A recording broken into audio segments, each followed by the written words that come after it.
right, y'all, we are back. It's more than title on behalf of Blackweek. I'm your host, as usual, Jared, and you know I got my brother, my brethren, your favorite CEO, Chatty-O. Listen, I'm a fan, man. That's a fact, man. I'm excited, man. You know what I'm saying? We got our brother Nate in the building, man. You know what I'm saying, man? Listen. That's a kind of game. Go! I want to say that.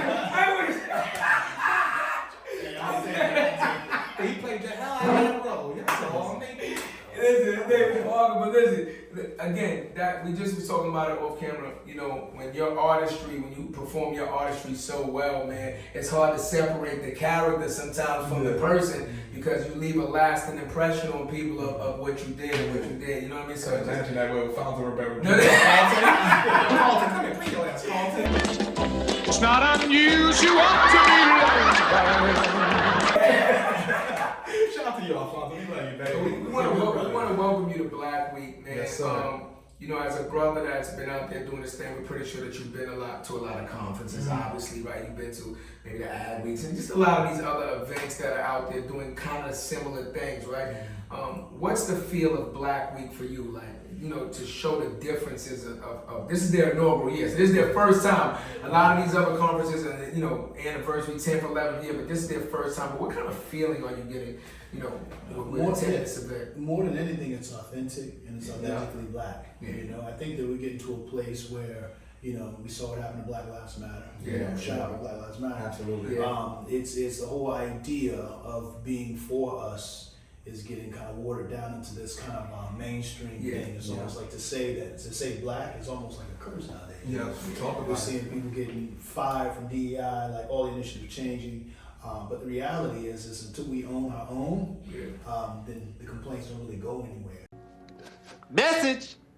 You know, so the fact that Joe and the team and you all are here on the tail of Ad Week before the election, the fact that not only did he put it together, you guys put it together, but it's incredible. It's dope. I mean, the venue's dope, the food is dope, the people are cool, everyone's smiling. Yeah. You see people like representing their authentic selves in their driving. I've seen more black leather. You have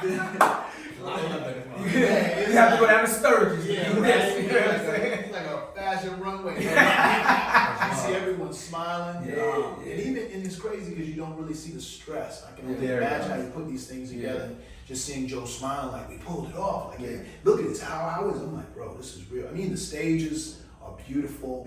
I had a fantastic panel.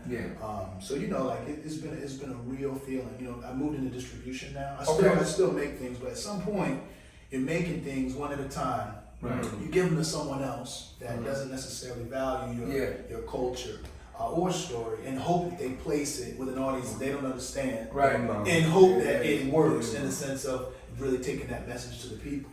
So at some point, my co-founder and I, David Yellowo, we were like, we have to do something to really like figure out how we can control the pipes. Right. You know, what does it look like? What does platform ownership look like?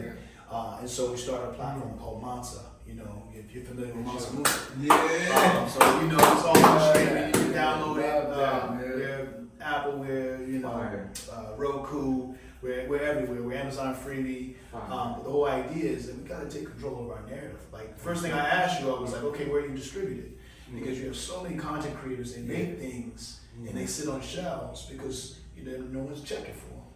You know, and I feel like all the jewels, the gems, like imagine if you couldn't get to the people. So we have to find a way to eliminate the middleman from our conversations about ourselves. We have to figure out to go straight from idea to hearts and minds without anyone getting in the way like other cultures do. But the problem is we don't get the investment, brother. Message! You're an established creator, bro. What does that look like when you have your own idea to film your own, fund your own movie? Though, how's it to get investors? What does that look like for you? It's like anything else. I mean, like we spent what, $1.6 trillion last year. We got the bread. Like, we got it. We really have to see value in ourselves enough to invest in each other. Message! You know, I think that, you know, I understand the purpose of, you know, what they call like white guilt money. I get it. Yeah, You know what I mean? Like, there will be no, you will not be absolved. Like, we, reparations, like, we built this country, we won the wars, we done it all. Right. Yet still, right? At the same time, you know, our Lord says, you know, it's just like the master's tools will not destroy the master's house. Right. You know, so we have to figure out what it means to pull ourselves together and say, no one's coming to save us. Oh my goodness. You know, no one's coming. No time. But he said the No one's coming to master save us. tools. Right. That's the thing, and that's how you know if something is real. Mm. Like, are you trying to use the master's tools, the master's resources to destroy the master's house? It doesn't work that way. Right. That's our Lord. Like, that's written. So what is the alternative? Like when you talk about investments, like what people out there, Robert Smith invested in us. Yeah. I mean, he's a giant. You know what I mean? Like showed up, got on a Zoom. Me and David was like, boom, and he was like, I'm sending the money tomorrow. I was like, Yo, shout out to Robert, shout out to Melody Hobson, shout out to, you know what I mean? It's like Mac Ventures, Marlon Nichols. Like, we're out there, but I think that we just have to recognize that there are other ways to pursue, you know, the progression of our people outside of the ways that they tell us are the only ways. If we believe what we were being told, then we're only going to be athletes and entertainers. I say that as an entertainer. We're only going to be, you know, assimilated, you know, trying to take on the position of the oppressor, or, you know, we're going to be in prison. I mean, where else do we exist at scale than where the media is representing it? So if we don't control our narrative, we'll never control the masses of our people. This motherfucker don't miss. No, he's fucking. So that's my goal. You know, I stepped away from filmmaking. I said, you know, I'm going to take a risk.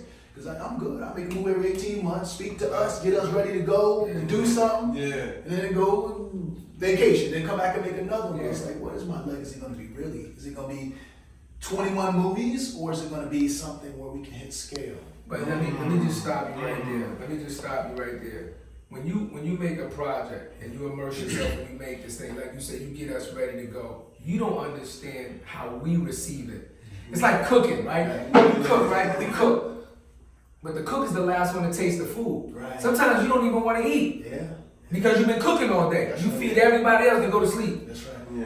But you don't realize what the food did to other people. See, I can't watch a movie like Nat Turner and not be called to action. Right. Just me personally. Right. I can't watch things and learn things about how our people were being treated and still to this day being treated, and me not take action immediately. So when I watch movies like that and it shows me what it took for us to even have this conversation now, for even the ability for us to congregate with this many people without them looking like, oh, they scheming, let's no, I'm not taking that for granted, right? It changes my attitude and my perception. It makes me less and less and less apologetic. Right. See, our platform, we're unapologetic on our platform. Like, it's unscripted. I don't care about who you dated. I don't care about none of that. Right. We care about what does success look like? How does it affect the family value? Like, we want to get the message back to our people that's still in poverty. You want to be successful? Cool. You see him up here, but look at what it took for him to get there.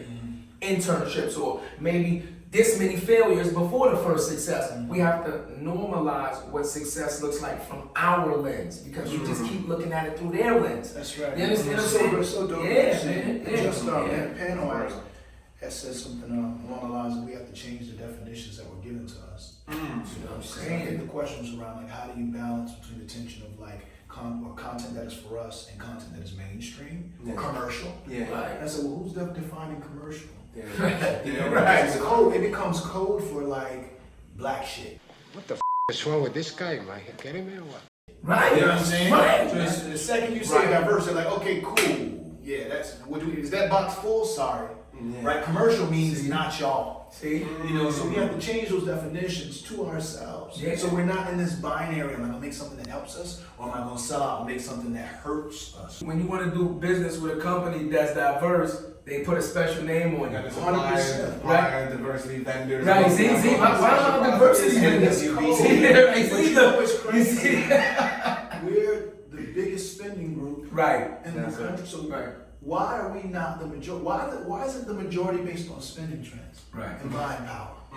Like, real talk. Because we're talking about how much we spend, like we're talking about reparations. Absolutely. We spend 1.6 trillion. We had 10% of that, we wouldn't need reparations. Never. Right. We would have to ask for Right. anything. For nothing. Right? So why aren't we taking 10% of that? The reality is, it's like, well, there's some work that needs to be done on our trauma, work that needs to be done on how we feel about each other. Yeah. But how do we change those conversations? Through narrative, through podcasts. Yeah. You know, like when we started the platform, it's like, yo, long form, short form, UGC, podcast, whatever it is, conversations like this don't get mainstream. Right. These aren't mainstream conversations. You ask me to describe when I leave, like, oh, so what'd you do? I did this dope podcast that was unapologetic, authentic. We're talking about how to move the people forward, right? Boom. You ask someone that's sitting here that's not from our culture, describe what you just saw. So it was kind of like this, you know, like, so it's Blackweek, it's like these, like, three, like, you know, these guys are dressed in, they're like street. Right. No disrespect. That's real. In their mind, that's their It's lens. so And I'm not real. even talking about color. That could be, I mean, anybody. Like I was talking to a sister. We had a lunch. We were walking out of the lunch, and something. She was like, "You know what happened to me?" I was like, "What?" And no diss to anyone. I'm just saying what happened to her. So I walked up. She was like, early before I came here, I was getting in my car, and this woman saw me of a different culture. And she said, "What's your background?" She says, "I'm black." She's really fair. And she says, "No, you can't be black." She was like, "No, I'm black." She was like, "You're too pretty to be black." Wow. What? See what I'm saying? And the lady didn't know Right. she said something wrong. Crazy. Right? What are the definitions? Right. Like, how can we Crazy. be the originals, Right. but not be the definition of beauty Right. and prettiness? Yeah, that's the thing. We have to change these essence. And Programming. it's Programming. And where does programming come from? What we consume right here. There it goes. Right? So once we change the programming language, once we change the code, then we don't have to worry about what people do because we've already done that work. We're trying to clip leaves off the trees and ask them why the tree's still growing the same fruit. We got to go down to the root. We got to have a different action. We want a different reaction. You know what I'm saying? Now, let me tell you, when I watch a movie like Nat Turner, I'm telling you, what it does is it removes fear. See, when fear is gone, the possibility of what you're able to do is unlimited, right? Perfect example. Let me show you how our conviction is so strong in what we're doing about this platform. He's in corporate, high six figures. I do construction. I'm senior management, high six figures. I got my own construction company. We're already successful in what we do. We can sit back and relax and be like, look, we already live better. Take trips. Let's take, we understand, right? And we're like, but where's the impact over the metrics, right? So the fear is going now, say, we're supposed to be doing this. Nobody's gonna do this the way we're gonna do this. We need to get this message to our people, because what good is it if we're good if our family ain't good? That's right. What good is it? Okay, I don't live in the hood no more. The hood, I live in suburbia, but my family still lives in the hood. I still gotta go back to it. But I say that to say the fear. He was like, yo, I'm all in, and we quit. Yeah. You see? Everything. Now, our people fear change because it takes so long. Right. We don't have nothing, so it takes so long to get something. And you want me to give it up now That's real. in hopes that this is gonna work? You know how long I had to bite, scratch, claw, beg, play the game, Cut hair, bleed do all that shit. for this little bit, and you want me to just be ready to give it up in hopes that this will work? But when you take the fear away, then we can get creative. When you take the fear away, then we can be like, your true potential could be achieved because you like, now it's all or nothing. But it's changing the metric of success. Yeah. Right? You know what I'm saying? Like, what is our metric, right? Like, is it making the six figures, going on a vacation? Yes, those are good things, right? But when I go back to my neighborhood and I see my brothers in front of the liquor store who never left the block, never been to Brooklyn. Right. Never been to fucking Brooklyn, bro. Right. And they see us doing a podcast. You know what they ask me that day? Yo, how do I start that? Yo, what chords I need? Right. What do I need that? And now we're Right. changing the narrative because they have a story too. I'm like, yo, my brothers come home for 10 years of prison. Yo, I want to do something. Why the fuck you not telling about all them stories you have? Right. You've lived a unique life. Yeah. And there's people can learn. But it could come from you. That's the connection. See, Yeah. you make the movie, you can inspire us, who then inspire them, which technically you inspire them indirectly. You see how that works? So true. You know, Yeah. fearlessness. Yeah. Fearlessness is a privilege Yeah.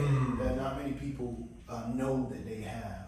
But I think it goes back to what are you doing, what you're doing for. Right. You know, if you know, the Bible says not that I ain't gonna preach. I have No, the book say what it says. Yeah. But it says a good person leaves an inheritance for their children's children. Right.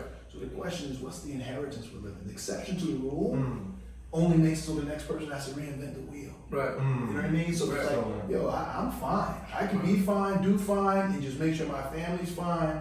Make sure I live in an all-white neighborhood. Make sure. Yeah. The reality is, no other culture thinks that way. Right. No other culture is like, if I could just get out. You said something I say to my team all the time. It's like, what does success look like? Yeah. And if success looks like leaving an inheritance, then just by default, it ain't about you. You know what I'm saying? See that? But that's hard for us. Of course. It's hard for us to say, all these moves I'm making, all these steps I'm taking are for an inheritance that's not for me. Because reality is no one left me an inheritance. Right, that's a fact. You know what I'm saying? Like, fact. I don't know what it's like to be like, who gave me something? For nothing? Right. So then we get this mentality, even with our children, like, no one gave me anything, so I'm going to give you anything. That's backwards. Trim up. Right? So fearlessness, getting fearless out of the way, understanding that we are privileged. In the beginning, there was no fear. And guess who was there in the beginning? Us. I feel like what more can they take from us? Like what more can you do to me? We do our job, we go to work, cut our hair, we play the good role. The harder we work, the quicker we get fucking fired.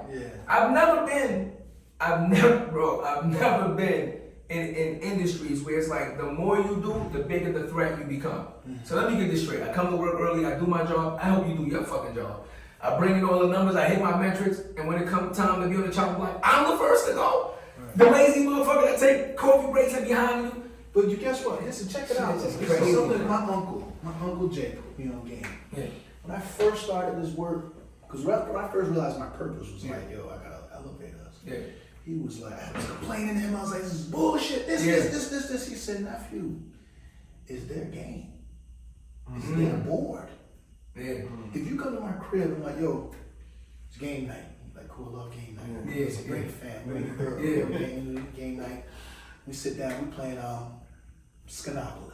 Okay. You like Monopoly? No, Skinopoly. What's that? Well, you find out. So we sit down and play. I'm like, all right, we ready?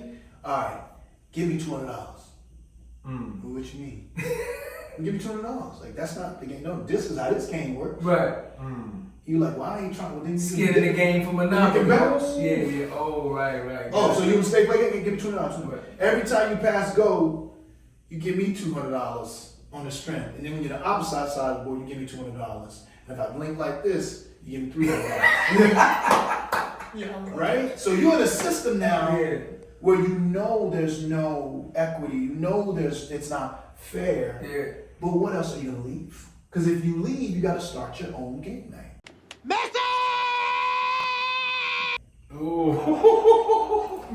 Which requires investment. What games do you want to play? The team coordination, communication. It's hard to start from scratch. It's hard to dig a hole and pour concrete in. But unless you want to play someone else's game with their rules, like why are we complaining about how they are treating us when it's their game? I'm not even saying they as a they. They to me is the oppressor. And a lot of different ways the oppressor. Correct. So anyone's like, yo, all right, you got to do a forward roll and a backflip, and if you can't, you pay the $300. So you're paying a tax on just being who you are. You're paying a tax on showing up. You're paying a tax on wearing sunglasses. Then you're paying a tax because you took them off. Then you're paying a tax because you put them back on. And you're just trying to do. But why wouldn't you protect your own culture? And that goes back to fundraising, right? So it's like when you're raising money for movies. Imagine when you're raising money for movies and going to talk to like white folks. What do you about that tournament? Right.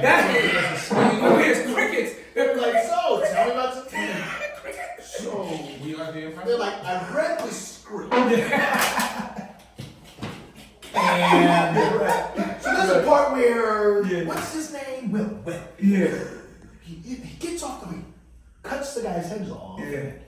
He throws it. Is that literal? Are you gonna shoot that? Yes. Right? At some point you have to say, this is what it is. Give me the money or don't give me the money. But what you don't know, what I'm gonna tell you is, if I had $10, I'm gonna shoot the movie. And I keeps it love. What is the inheritance? What is the inheritance? What is the inheritance? If we wake up every day and ask ourselves that question, then we won't see challenges in the right way. You know what I'm saying? Like I think about, like imagine this is something, a small thing. When I was doing, when I was shooting, I don't know if I've ever told the story. when I was doing Oh, order the title exclusive. I never told the story before. I think I still got the video. Yeah. But when I was doing NAT, one of the things I wanted to learn, I had to learn how to pick cotton. Because remember the open scene when you saw me at the transition, I was picking that cotton, like crushing it, right? Wow. Because again, like you said, if I just do enough, if I have the most bales, if I do, it'll leave us alone, or we'll have it easy, right? So I'm like picking the cotton and I'm getting stuck in my fingers. I'm like, this is crazy. I'm in a controlled environment, Right. in a hotel room, literally hired a sharecropper Wow. in Georgia Wow. and paid him a stupid amount of money to come and teach me how to pick cotton for the film. So we there, and he's, whatever, and it's like, no, you do that. I'm like, he's like, no, okay, now you do it that way. Thinking to myself, the conditions Right. our ancestors had. And then I was like, I went through the cotton field and took my shoes off and tried to walk barefoot, bro. Crazy. Oh my God. Nobody had shoes. Right. Like this is what the conditions. Right. I think we have to, again, if our people, this is the reason what I mean, Ray birthed the nation as a blueprint. So what we should and what we should not tolerate. Right. And how far we should be willing to go to make sure we don't have to tolerate it. And it's death, right? Like who's willing to die? Like everyone's like, what's the difference in the civil rights movement of today and back then? We've lost. Well, no one's willing to die.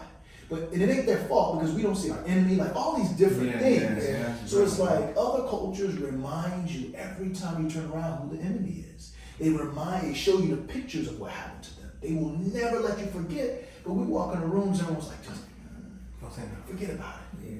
It's like for us, it's forget. For everyone else, it's never forget. Yeah. So we have to change, but that goes back to media, right? Like, how do we scale conversations? Like, how many conversations y'all have when the camera's not on, just on the phone? You're like, that's dope, that's a bar. Man, we need to get this on.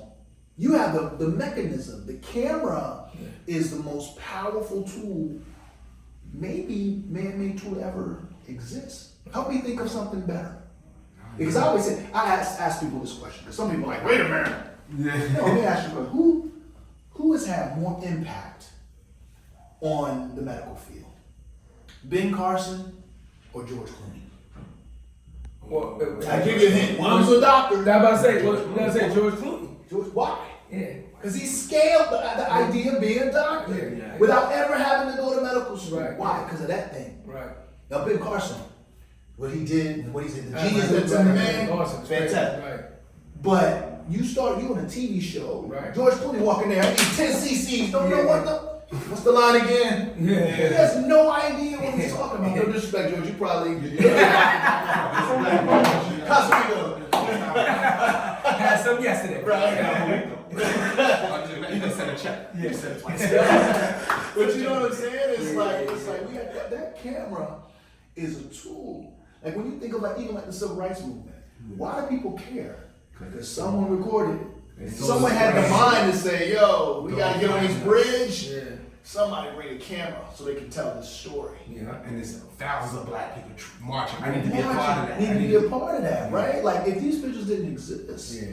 you know, in some ways we might not even believe it happened. The way media is controlled, it makes you doubt what you saw with your own eyes. You have to look back at it. Okay, cool.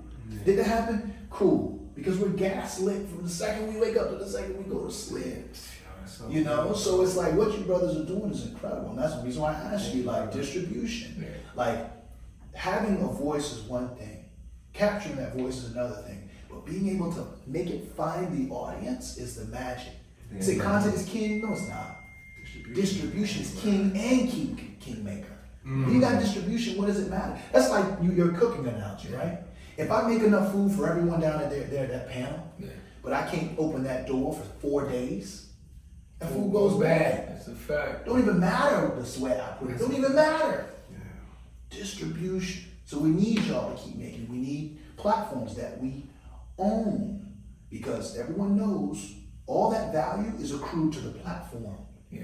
iHeart, no disrespect, I'm just saying, whoever, Netflix, Yeah. whoever, name everybody, Yeah. TV, whoever. Yeah. The reality is those platforms, the streaming drives value to the platforms. Yeah. So who owns the platforms? So black culture is driving pop culture, right? And that pop culture is driving value. And that value is going to people that generational wealth that is not inclusive of us. something needs to change. Absolutely. So y'all are doing it. So I appreciate it. Thank you, Appreciate you, man. And before we end off, Last last question, question, yeah. man. What if you could describe Black Week in one word? One kid, word. What would that be? Authentic. There it goes. No one's compromising here. I ain't seen one person hide 1 ounce of who they are Nope. since I walked through that door. It's beautiful. It's We beautiful. appreciate you, man. You know, like I said, you know, in everything that you're doing, I just want you to know, like I said, from a fan, I have no problem. Like I'm a fan. It doesn't go unnoticed, and I don't ever want you to think that just because you didn't meet the person that you possibly could have influenced, that they don't exist, right? Because we just showed you just through us directly. If you inspire me, and then I go on to do something that inspires somebody else, technically you inspired them. So just remember that. So everything that you're doing, man, I just want you to say keep doing it because you are inspiring people to take action. That's right. Now, the wheel might not be moving super fast, but it's moving. It's moving. That's the whole goal. Let's Well, keep this the wheel message moving. that you Download We appreciate it. Yeah, Download absolutely. Monster Yeah. on all your streaming devices. Black culture for the world. Yes, We're gonna get it. We have to get a part 2 with bro, man. Yeah, we appreciate you so much. I love you. Black Yeah. more than the title.